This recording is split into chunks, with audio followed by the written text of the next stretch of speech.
building this for last 5 years, pretty much head down execution. First, we got our product market fit right, then we scaled the business and reached at a point where we thought that now it's time to join hands with the ecosystem, attend IGDC, and share a little bit about us and know a lot more about what else is happening in the space. For those who don't know about WinZO and what we do, WinZO is India's largest social gaming platform. We have about 100 million users, been building this now for the last 5 years. In a nutshell, as you can see in this slide as well, that's basically our application. Our business model is that we partner with third-party game developers, game studios, and integrate their content on our platform. And then 100 million of these users who we have acquired can play these games in real-time multiplayer mode. From a monetization standpoint, it's an entry fee-based model. So people basically pay a small entry fee every time they want to partner, they want to basically join in any contest, and we take 10% commission from the prize pool that gets collected and distribute 90% back to the winners or top players or top performing players. The kind of games are ranging from really hyper casual games like Tap Tap Go or a Candy Crush to something even as mid-core as a carom, 8-ball pool. We have also partnered with some of the biggest, largest AAA titles, like up until the government pronounced the ban, we used to host BGMI, Free Fire, esports matches. We also have some traditional real money games on our platform like a poker or a fantasy or a rummy. The idea is to really become the go-to interactive entertainment platform. From a monetization standpoint, we rely on microtransactions. So when we say a microtransaction, a person basically comes, downloads WinZO's application, loads money in our in-app wallet, and they can go about spending that money whenever they want to play a game. The entry fee starts from as low as 2 rupees. We believe in the power of numbers that India as a country provides. So if you talk about the kind of earnings we make from a per user level, those numbers would be really small, like 100 rupee, 150 rupee, 200 rupees per month. But then we have like hundreds of millions of users and tens of millions of monthly active users who do these things and make a very large business for us. We currently have 100 plus games. We work with 60 plus developers. I would say 70% of our developers that we work with are based out of India.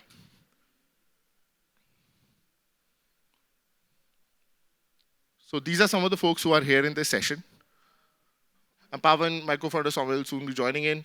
We have Deepesh, Kaushik, Abhishek, Shubham, and Sahil, and they will take you through this session. Good afternoon, everyone. So we have divided this session into 4 segments. We'll talk about 4 aspects about what we have learned at WinZO and try to deliver on how you can take some learnings from us. So it is from fundraising, where we'll talk about how we have raised funds from some of the marquee investors, what our learnings have been, followed by acquisition, monetization, engagement. Across all these 3, WinZO has metrics which are, I think, enviable in the industry. We have some of the leading metrics, and we have the lowest CPI. In terms of monetization, we have been able to crack a market very early on, which was very difficult and incomprehensible to crack, and engagement metrics are also industry leading. So I'll just go through fundraising. How we have tried to divide this is that we'll talk about what the basics are, what WinZO has done on it, and then what are the learnings that we can pass on to you. So in our experience, so we run a $30 million fund which is dedicated towards game developers, game studios, and anyone who is trying to enable the ecosystem in gaming in India, be it a platform, a tool, anyone which a game developer could use. Now, how we look at funding across stages, we are mostly focused on pre-seed and Series A. And what we look at across these stages and what we have seen our investors have looked at us when they have invested in us. So at the pre-seed, seed stage, where you'll be raising a few $100,000 or the likes. So one is the business idea, the vision, and the team background. So we want to see how big the market is that you're operating in. The team background, when we talk about the studio, is very important because when we are investing in a team which is trying to build a AAA game, a mid-core, hardcore game, we would be skeptical into going big on a team which is just into that genre. We would like to see some genre expertise, because in the first time when a person is trying to develop a game, it's only in the first instance that they realize the challenges that they wouldn't have anticipated. And we feel that we would like our entrepreneurs to learn through a couple of game development studios, and then we would want to invest in them, and we would definitely want to see some genre expertise. And then how big the market is, where they're trying to operate, how will they monetize, what is their goal on monetization. That is also something how they define success is very important to us. And at the pre-seed, seed stages, that is what we largely focus on. Then at Series A, we see how they've achieved product market fit. And in gaming, when we talk about product market fit, we see that if you define your genre as a $100 million market in India, and if you're doing a couple of lakh revenue, and you are maybe trying to be the top 1 or 2 in the market, we would still want to see more traction before we invest. And if you've spent a lot and try to get those couple of lakh in revenue, we would still not be very confident there. So we would want to see some product market fit where you've achieved a threshold revenue in the genre that you're operating in. In the series, and here you can be unprofitable, you can be investing money right now, you can be burning money. At Series B, you would want to see the ROS improve. What some early stage entrepreneurs don't are able to anticipate is that how the CPIs increase. Initially, you have the first movers who will join your platform, but as you go move along and try to acquire more users, your CPIs tend to increase, and then is when the ROS starts to go haywire. So at Series B, we would like to see some unit economics improving and improving ROS. And Series C and beyond, we would like to see you in a profitable path, and where you can use our money to scale very rapidly. Beyond Series C, we feel that largely in most genres, you won't require more money than that. I would be apprehensive of people trying to raise $40-50 million when you're developing a single game beyond Series C, because at this point, you should be able to fund your own growth is what we feel, unless you are investing in making more titles. Right, and a couple of other learnings is that in the initial stage, if you focus on VCs which are gaming focused, that would give you a good strategic advantage. And later on, you can diversify into generic funds. We've been lucky to be able to be supported by some of the largest global VCs who are focused on gaming. Revenue-based financing is not very mature in India, but there are some VCs in Europe and US who are doing revenue-based financing. If you are a gaming studio where there is a high LTV in your customers, there are a lot of VCs which are able to fund that based on the unlocked value. So if you have an LTV of, let's say, $10 across 12 months, and you are one month into with, like, say, 10 million users there, you have a lot of revenue logged in those 10 million users, and a lot of people are able to fund based on that rather than going for equity. And especially when you see that you are growing rapidly and the market is not appreciating that growth, you might want to fund that with a bridge round using some revenue-based financing. Our fundraising journey, so we started in Jan 2018, a small passionate team, did a series round, then a Series A with Kalari Capital, and Series B and C were by Makers, Courtsides, Griffin. I think we're proud of the fact that we have been the only gaming company in India to have been able to attract investors of that stature. And one more thing is that what our learning has been is that don't dilute a lot in the initial rounds. And when I talk about gaming specifically, there will be a lot of VCs trying to put in a lot of money and trying to overly capitalize you. One is that it is inefficient use of capital. And second problem is that if you already raise a 4 million seed round, you'll likely raise a 10 million Series A, and that will be at a valuation, let's say 4 or 5 times revenue. If you're doing 40-50 million valuation in your Series A, the expectation that the VC has is drastically different from when you started from a smaller point. So that hurts you later on. So we would say that utilize your capital more efficiently and raise a smaller round if you can. Last is, I think, what I would like to pitch here is that we run a $30 million game development fund. We are actively investing in this space. There are some investments that we already have. We would invest anywhere between $100K to $5 million in seed and Series A.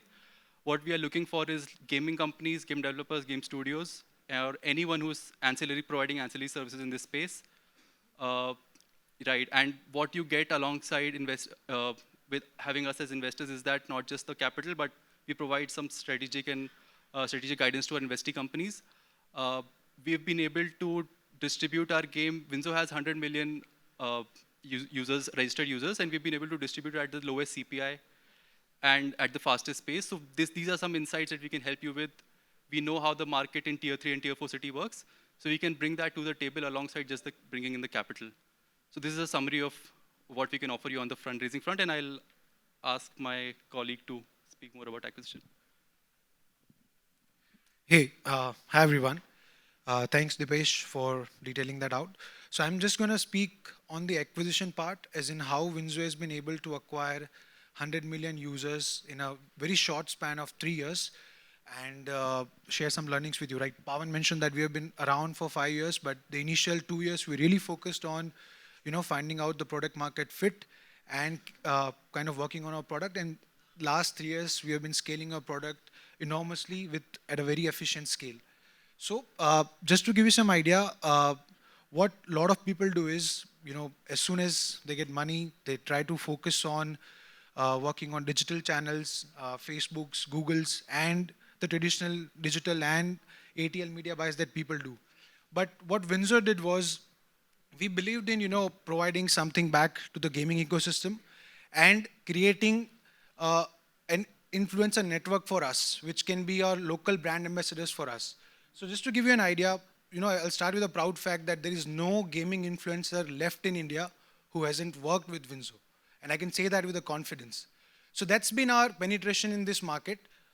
These are, some of the large influencers we have worked with, like Carrie Minati, Bhuvan Bam. All of these people have worked with us. And just to share these two case studies, Lokesh Gamer and Ace Gamer, these two are, they have been free fire influencers. When they started the journey with us, they were around 500K and 1 million. And we have seen that journey of growing with them. We have helped them grow.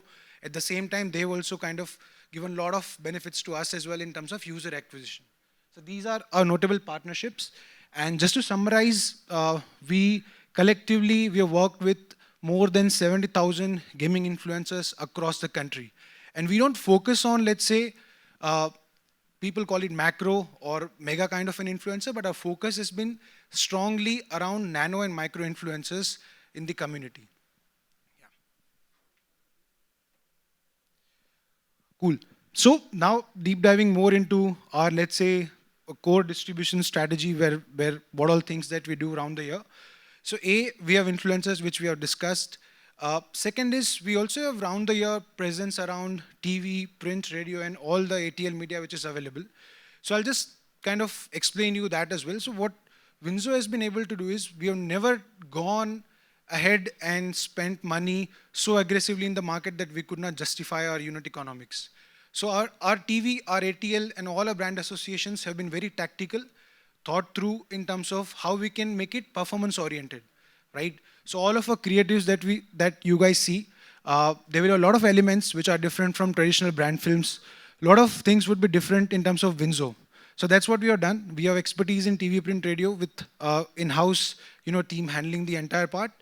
We also do large partnerships with mobile manufacturers to, provide scale of app at an economical scale, because they have instant, let's say, I'm sure if you have been using phones like Oppo, Vivo, and these kind of smartphones, you would see a lot of suggestions from the manufacturers themselves. So we do large partnerships with these kind of OEM manufacturers, and at the same time, across the celebrity segments as well. So we tie up with regional people who can be our local brand ambassadors in the community. And lastly, the traditional media buy that people do on digital, which is Facebook, Google, affiliates, and across the channels. However, just kind of sharing a very important insight is that, let's say we are an off Play Store APK, right? So in that case, we have more advantage in terms of finding out frauds from affiliates and frauds from the industry which are ongoing. So you need to really build on this part of your mechanism in terms of finding out frauds that are happening on your distribution. Otherwise, you can really go on and blow money up in the market, but you will not end up getting right ROI out of it. Cool. And last, but obviously not the least, in last 12 months, we have been very heavy on our brand spends. We have partnered with our beloved former Indian captain, MS Dhoni, who has been our national brand ambassador for us, who has generously, shown a lot of interest in our product as well. And we have some interesting more collaborations coming up with him as well in the next couple of months. At the same time, we have been strategically present on IPL to build our brand presence, but we have been also heavily present last year on PKL as well, which is a mass property and kind of provides almost similar sort of reach to IPL as well, but it's very focused towards tier 2, tier 3, and tier 4 markets. So we have been heavily present on PKL in terms of 3 teams partnerships as well. And we have also partnered with a lot of Kabaddi players in terms of creating our ad content as well. And just to kind of give you an insight, our app is also available in 12 regional languages as well, so that people can build that kind of trust with us and be confident enough to drive monetary gameplays as well. And this is kind of the distribution. If you see, WinZO is not particularly focused on one regional market. This tells us a lot about our distribution, that we are not reliant on one particular geography in India, rather than we are equally distributed across the country. Cool. So I think next Abhishek Lath would explain the monetization part. Hi guys. Hi guys. So before I explain about monetization at WinZO, we wanted to start with the industry in India, right? So we know predominantly monetization in India, over 51 to 55% has been driven by microtransaction-based gaming and real money games, right? And that's driven by what we call at WinZO the kick of winning. People love to win. People love to improve in skill-based games and get better at it and continuously win, right? But in-app purchases has also been on the up, right? Free Fire and PUBG have pulled phenomenal numbers from India. And that has been driven by 2 things. One is having an India-based team, right? Because a lot of the older studios were operating from outside India, which did not understand the Indian market. The diversity in India has its own challenges. The distribution has its challenges. And partnering with firms, right, who truly understand Bharat, right? Like WinZO. We have worked with both Free Fire and PUBG to distribute their currencies, distribute their games through our influencer base, which Kaushik talked about within India. And that's how they've been able to drive a good chunk of in-app purchases even in the Indian market. So talking about WinZO, right? As Paavan mentioned, right? This is an old slide. We are clocking currently 5 billion, close to 5 billion monthly microtransactions. Right, and for most of the studios that we are working with, which is about 65 to 70 studios, what they were experiencing on the Play Store and on the App Store, we are driving 100x paying user base, 100x revenues for them. Right, that predominantly WinZO is made up of paying users. 90% plus of WinZO's 100 million users are paying users, right? And these are the kind of numbers that have been very difficult to achieve in a market or in Google Play Store because of the distribution challenges. And for an off Google Play Store, off App Store platform to achieve has been great, has worked great for us, right? And this is across genres. We have done on casual, we have done on board games, we have done on strategy games, and even in multiplayer, single player, across engines, games built on Unity, games built on Cocos, games built on HTML. So here's where we are also partnering with studios. We have partnered with Voodoo, we have partnered with NextWave, and all of these games are on the platform, and we have amplified their revenues on the Play Store, right? The minute you go live on WinZO, which takes less than 1 to 2 weeks for integration, you are earning 100x revenues. You have that access, instant access of 100 million user base with humongous data. We know, say, the users who enjoy a cricket game or a sports game, and if you have a sports game, we push that to them, saying, here's a new game that you love, come and try it out, right? And that's how we are driving our personalized action to our users, right? And these are hosted across various formats.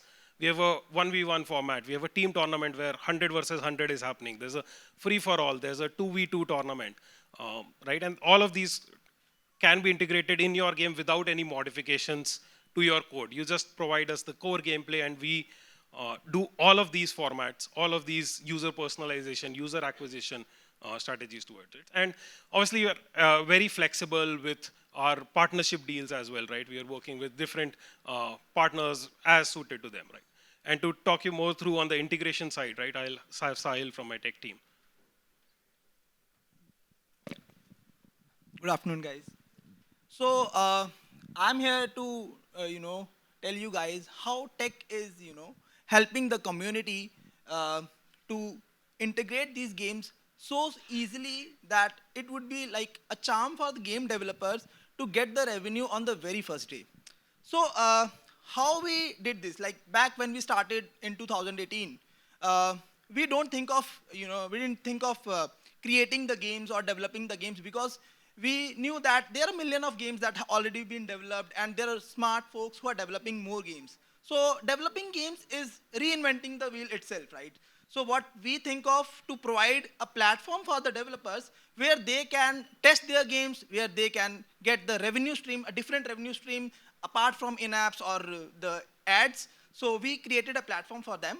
Uh, Main thing for in WinZO of engineering team is to understand the pain point of the game developers, right? How they can very smoothly integrate the game in a one click. So we have created a console for them, the documentation.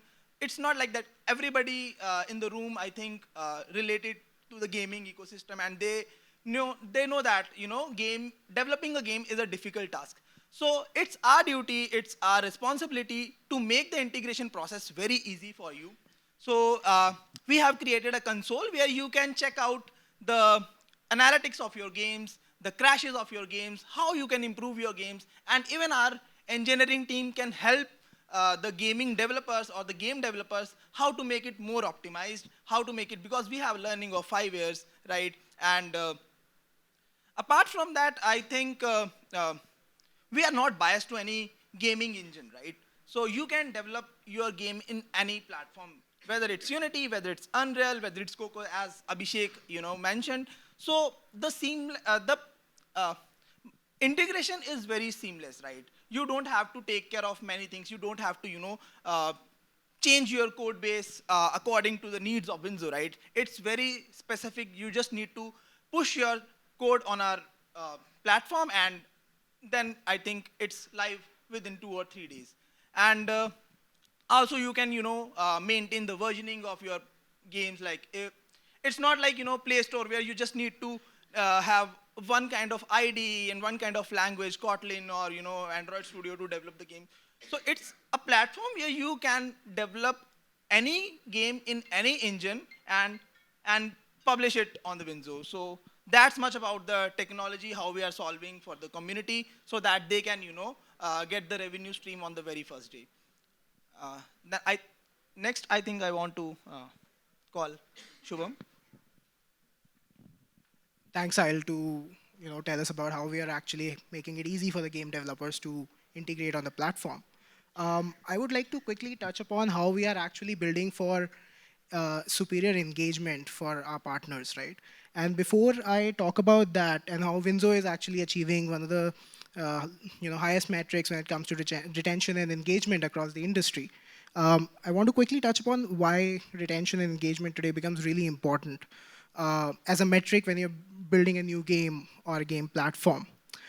Essentially, if we talk about how engagement plays a role, right? So the first day retention is essentially the wow factor that you're able to create from the very first touch point that you have with the user.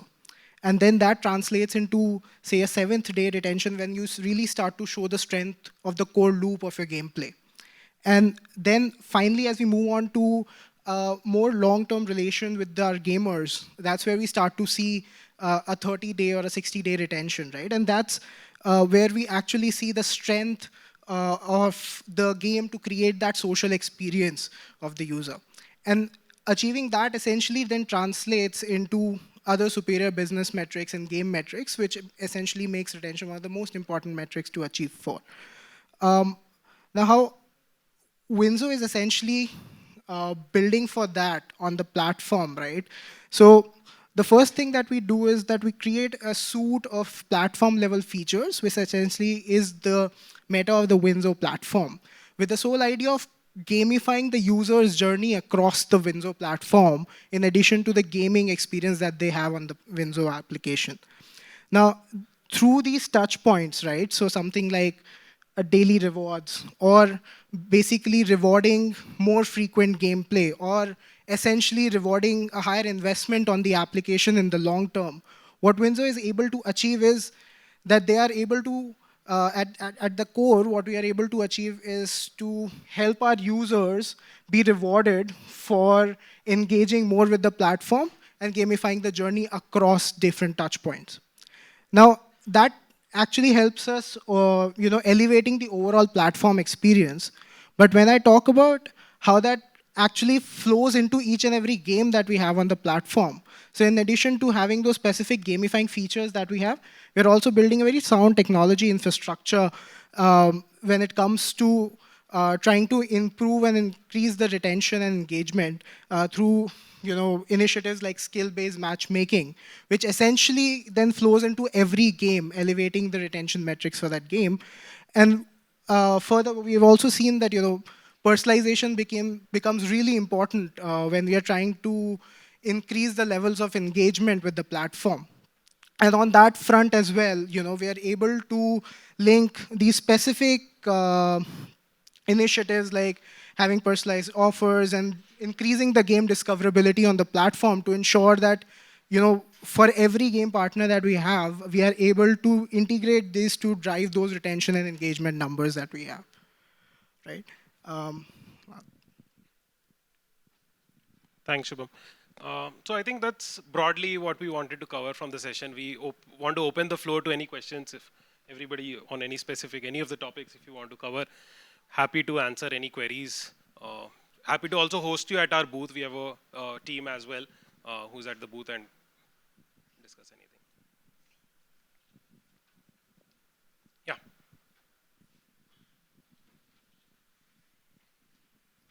So, hello. So what platform your application is built on? I mean, if I'm taking an example of Unity games, so how can we integrate Unity games within your platform? So if you are developing games on Unity engine, so we are, have seamless integration where you can provide us a Unity package on our game console, then it automatically integrate inside the WinZO in a one click. So you need to provide us the Unity package for that of your games. So you must be having some APIs to be integrated within the. Definitely, that's a different. So what we have created an SDK where we are taking care of each and everything. You just need to call our abstract method. Just need to call that, and everything's done at the WinZO's SDK side. And where can we find your documentations and all? On the developer console, we have a developer console. Okay. How about HTML5 games? So HTML5 games is a similar thing, right? So you just need to provide us the package. Again, if you're using Canvas 3D or these kind of engines or Cocos 2D, so you just need to provide us a package in R file format, and we just integrate it inside the WinZO application. Because HTML5 supports JavaScript, right? So. Yes. Exactly. So the main thing, if you are going to integrate some HTML game, right, and it's an hyper casual game, so what thing you just need to share with WinZO after the gameplay is the score, right, and intermittently publishing the score on the WinZO server so that any kind of hacking or any kind of fraudulent activity we can monitor. So we have created a SDK where you don't need to take care of these things. You just need to call the update score method from our side, and we will push it to our game servers. Whom they have to meet for this?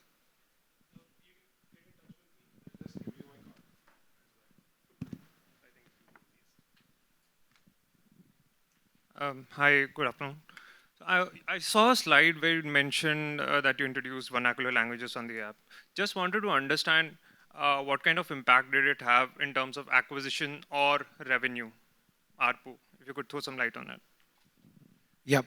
So I mentioned during the time as well, being an off Play Store APK, it's very important that you create that trust and adaptation in the consumer mindset, right? Because it's outside the Google ecosystem. So being vernacular clearly helped us in terms of building that connect with the user, because user is comfortable in his own skin, right? In terms of our user acquisition, what do we do is all the creatives that we put on, let's say any digital media, or even if on the ATL media buy as well, we do everything in particular region specific languages, and that has improved our CTRs by huge margin when we were just doing on one particular language. So that's been, in terms of our improvements, in terms of our ratios across the funnels, we have seen improvement with introduction of, let's say, on a very small step, like when you're registering on your app, if we can customize that page in terms of your regional language. So what we have done is, initially we used to have language selection very deep down in the app, but now we have moved up to the funnel so that we can customize every page and improve the funnel ratios. So it helps you across the journey. Does that also reflect in the ARPUs or the revenues compared to when somebody who's using English app? Not really as much, but retentions improve, your funnels improve. So essentially, even if it's the same ARPUs, your overall LTVs and ROIs are much better.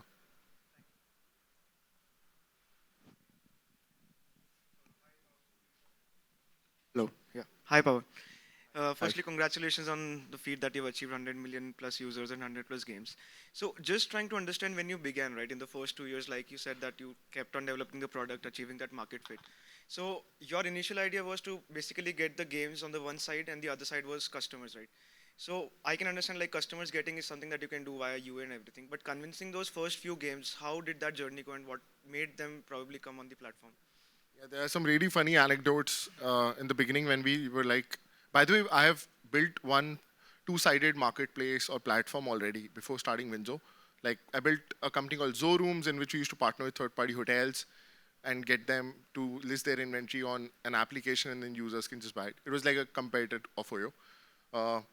But talking about WinZO, we when we of course reached out to, so we were very clear that we don't want to get into game development. Game development is not our core area, not something that has to be solved because there are among a lot of fabulous game developers out there in India, outside India. But what's required is a great platform for a user to not uninstall, right? Because installation rate in India is very bad, right? So the idea was to start partnering with these game studios. In the beginning, of course, when we reached out to them, they were like, hey, no, how can you share our game with you? Who's WinZO, right? What will you do with our code base? Confidentiality issues, trust issues. I mean, in the beginning, I think in the first couple of months, it's always you need to establish yourself, right? So what we thought, we straight away bought a couple of games off the deck. So all these platforms, they were like Game Gorilla and a bunch of others. We bought really very basic, simple games. We worked a bit on them to make sure कि उनका थोड़ा basic retention engagement ठीक कर दें, so that we at least start getting some traction, set the ball rolling.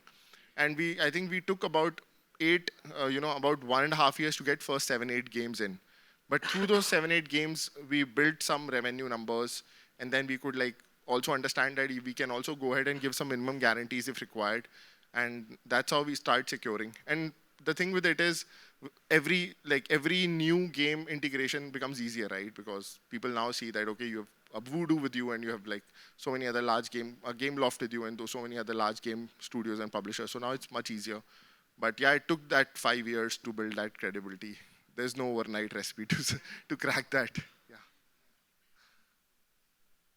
By the way, we are also pretty much a startup guy. So like, we are still very early stage. We are still very hands-on. We are still very, I would say, very quick, fast.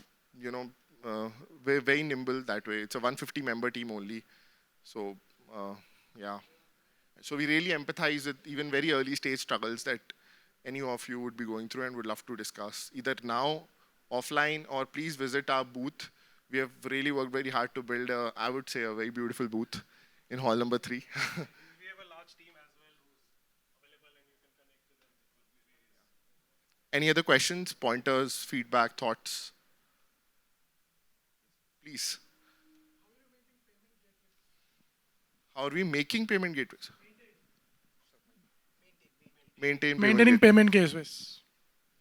So we have created a wrapper layer in-house where we have accommodated all the payment gateways that are responsible for making payments and. No, actually, I think you are using some third-party payment gateways, right? Definitely. Yeah.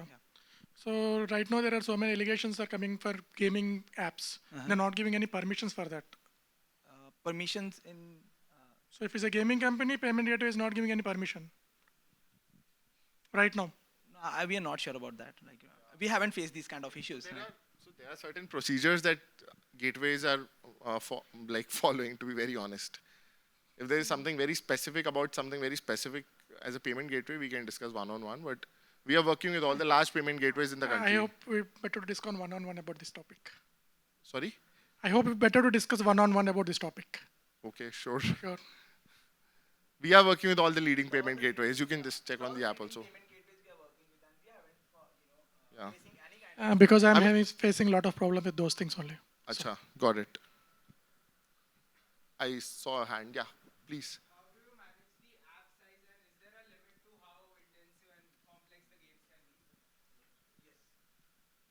So one thing I want to share, like if you open App Store on iPhone or Play Store on Google Play, so you will find one game, Man vs Missile or Fruit Ninja, that size up to 80 MB or 90 MB, and our application size about 110 MBs, right? So how we're managing this, there is a very complex engineering behind that. We are not downloading the assets on the very front. If you want to play the game, then we download the assets, right? So these are the things that we are, very complex algorithms in place that maintain the size and the optimization of the phone. We are serving tier 1 to tier 5 target audience, right? So there are users who are using 5,000 rupee phone, and if you ask me to push the game which has very rich graphics to 5,000, then it's not I think a good decision. So we maintain these things depending upon the form factor of the device, and then we push the application on his. That's the power of platform. You can enable or disable any kind of game at any point of time because you have the data and you can rectify all these kind of things. So we, on the both side, like I think we have to tell the developers, because this is the form factor that we can support for your game, because overall name of WinZO is involved in each kind of activities. Yeah. Yeah. So we get insight via data, right, on the device type, the performance of the game, and basis that, our algorithms automatically hide that particular game from those devices. Yes, please. Yeah, please go for it. So yeah, just wanted to check, like, since we are not on Play Store, right? So the app has to be downloaded from the website. So one of the most important thing that comes is this type of file might harm your device. So Correct. have you seen a sort of drop off because of that? And if yes, how did you sort of manage that in terms of building that trust amongst the users? So yeah, I'm sure. Right. You rightly mentioned that there would be a drop off because the warning comes up when user kind of installs the APK for the very first time, right? So to tackle with these kind of problems, as I mentioned, we work with regional micro influencers who kind of help build these kind of trust in the smaller communities, smaller chunk of communities. And basically, these people have their own YouTube channel, their own Insta handle, and people follow them religiously. Like, so if you go deeper down, in the country, you'll find that a lot of people have their own preference of watching certain kind of content, and if that person kind of advocates something, it's basically a good thing for these people. So A, we have done that, and second, we have worked on website layouts, website designs in a way that it kind of gives an authenticity. We also provide, we have on our website sections, we have provided testimonials from our users to build that kind of trust. So building those smaller blocks at every stage of user journey would help in terms of minimizing the impact of this ratio.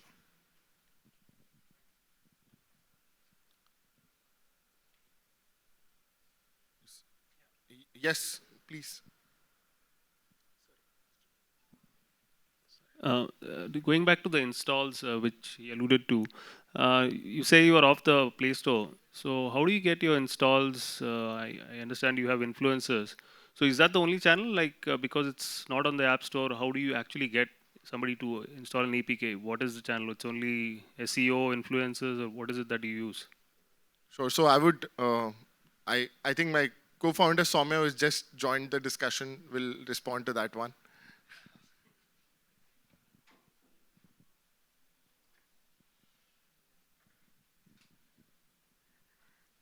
Yeah, actually, it's a question that we used to ask ourselves in 2018, 2017, just after we had launched, and Google had delisted us for the first time, we were like, oh my God, how will we drive the APK install?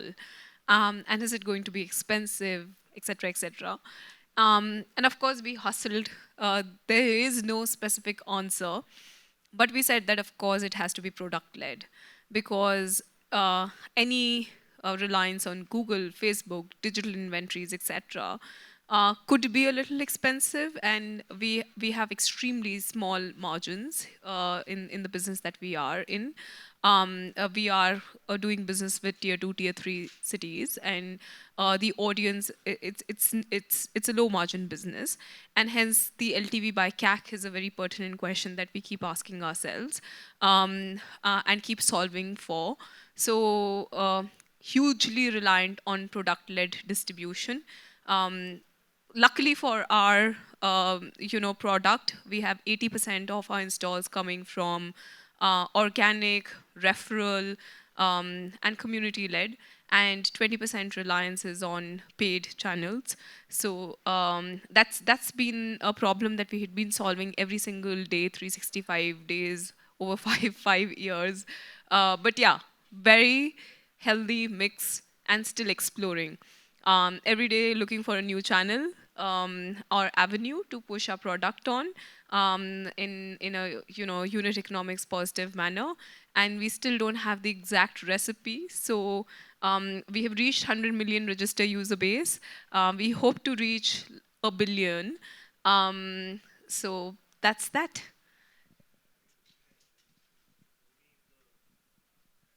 Yeah, so statistically, 80% has come organic or referral or community. So a large part of it is product-led. But of course, we work with, I would say, more than 100 sources. Facebook, Google, all kinds of affiliates, everything. Everything under the sun, we've worked, tried, we still work with. Yeah.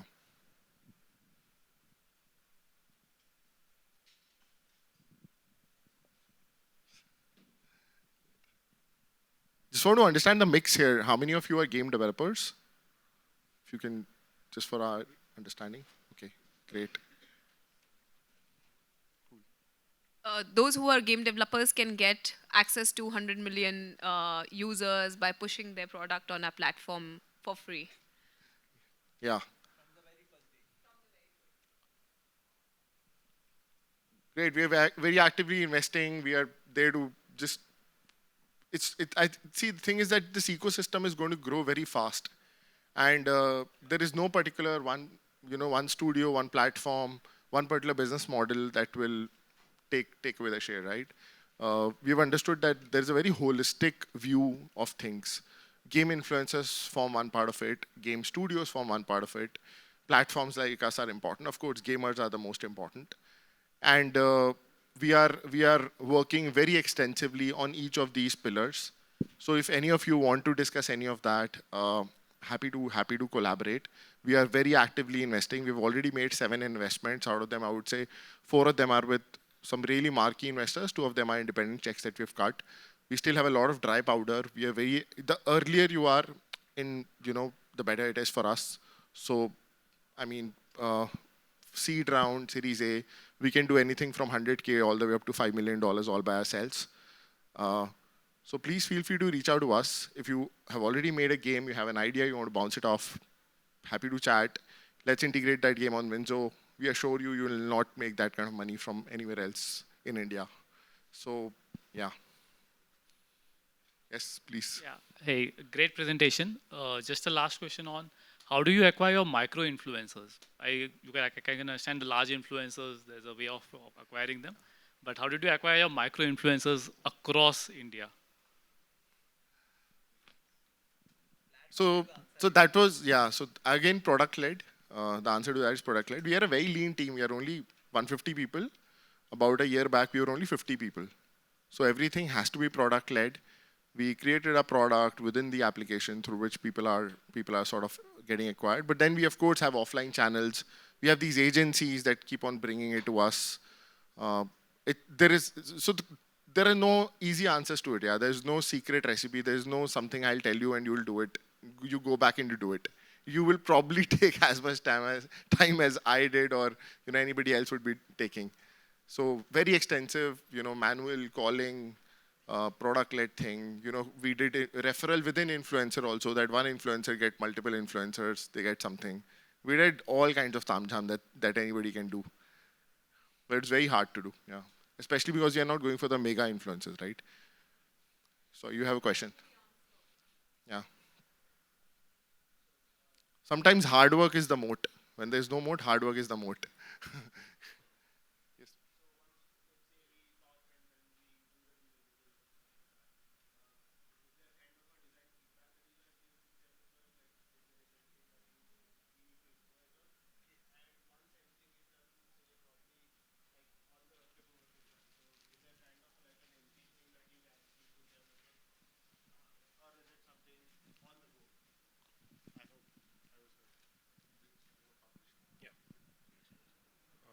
So yeah, there's some due diligence where we figure out both on the game front if there are any insights which we have seen in the market, which we believe modifying that might improve our traction and our retention. And that goes true for both, right? Either publishing on WinZO or getting invested, it has similar aspects to it. And once the contract is done, yeah, it like we mentioned, right? We are open to multiple modes of commercial agreements, right? Where it could be an MG, it could be a fixed fee model, it could be a revenue share. Depends on what both parties are comfortable doing. So yeah, there's no one formula that fits every partner. Yeah, Mike.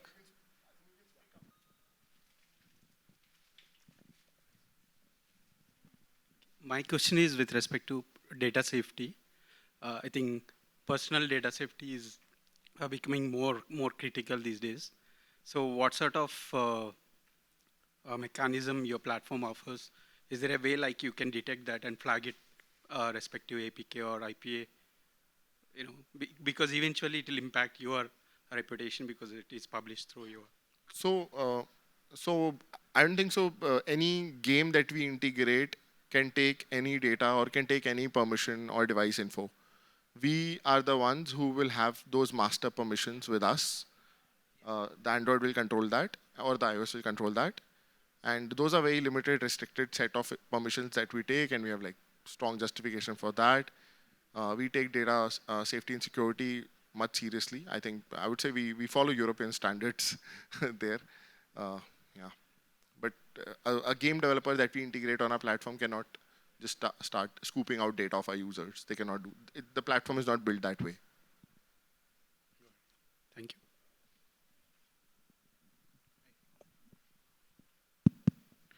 Hi. So first of all, congrats on reaching 100 million users. I believe that as much as it is an opportunity that you have, acquired, it is also a challenge because I would like to understand where is the next set of growth going to come from now. You're talking like our existing investors. But so see, there are two things. One, it's not like those 100 million users are some of them. It's not like everybody's active today, right? I would say 20-30% of them are active every month on our application, right? On an annualized basis, yeah, all of them would probably be active. But then some users turn off, others come in. Of course, as the base goes up, your retargeted users or your returning users increase over time, right? So even these 100 million, there's a lot of milking that needs to be done. Like we can grow roughly 3 to 4 times from the current scale just from these 100 million users. If we decide that we'll not get anybody else from just these 100 million users. Not talking about the other part, right? India currently has 400 to 500 million gamers. We feel the product in such a broad-based household product, right? We don't offer any format. We don't offer any particular game. We are not known for any, that WinZO means this game, right? WinZO is a platform, an interactive entertainment platform which has multiple games. जब भी launch करो कुछ नया दिखता है, right? So we can take our product easily to about 300 million households over next 2.5 years. That's what we feel. So that is going to be the second phase of the growth. And the third is that we have actually participated, we have had interactions with folks who are doing something similar in other parts of the world. And our metrics, our operating metrics, engagement metrics, retention metrics, overall scale is the best, It's really the best among other peers at a global level. And I mean, it's our dream to take WinZO global and really establish a very strong foothold in global markets. And we say that a product that was incepted in India, built by a team of Indians, went ahead and conquered the world. That is what our long-term goal is, which you will see manifesting over the next 3 to 5 years.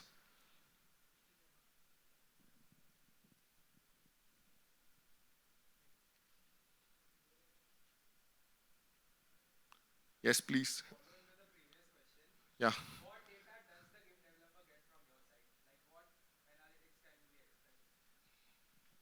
So we have created an analytic engine where you can publish any kind of data, and that can also it can all seen in the developer console only. So we protect that data and we just share with the only developer who has, it's just like an analytic tool, like Clever Tap or mixed panel. Right? So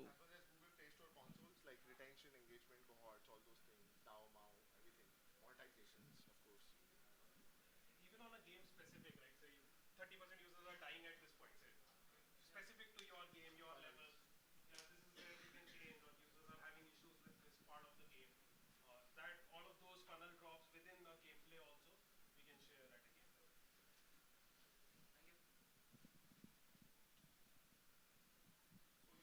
We have some WinZO merchandise as well here to offer. Have we already distributed some of that? Uh, I think we've distributed most, but then there are these super cool notebooks for grab in case somebody wants. Anybody fancy, please just like, all you need to do is just raise your hand. We'll get you. Simple.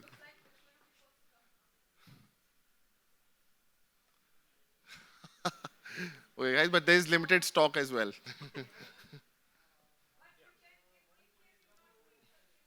And we have a booth in hall number 3. Please, please, please visit our booth. It's we have some really cool games happening there. And some exciting goodies. We also have uh, signed back by MSD himself up for grabs. So please, see you there. And thank you so much for coming. Thank you very much.